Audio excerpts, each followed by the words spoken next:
At this point of the year, when we're approaching October and the last quarter of the year, most people are like, yeah, I'm gonna see what God can do next year. I'm gonna see like what kind of new things are waiting for me next year. I'm gonna coast for the rest of the year because, let's face it, the year thus far has created disappointments for me in X, Y, and Z.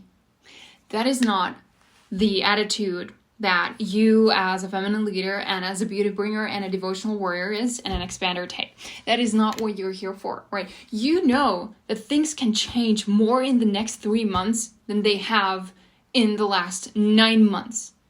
You know that the entire trajectory of your life can change in 3 months. If you so decide, if you commit to it and surround yourself with the support that forces you and lifts you out of that slump mentality. Oh, I'm just going to wait for next year to come. I'm just going to wait. And here's the thing. If you expect little for the rest of the year, you will receive even less.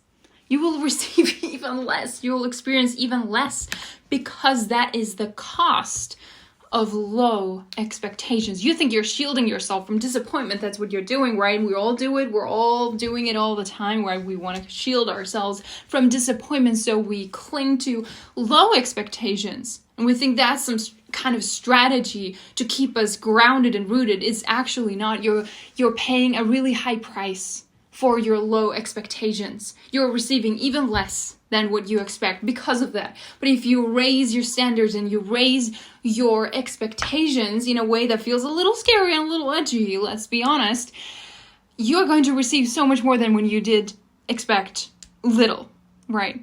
That's just the law of the, a natural law, right? Okay, so raise your expectations. And you know what? This is so stretchy for me right now. So stretchy. Like, there's a part of me that's recoiling in discomfort when I'm thinking about this, when I'm thinking about raising my expectations, because I want to shield myself from disappointment in many areas of my life.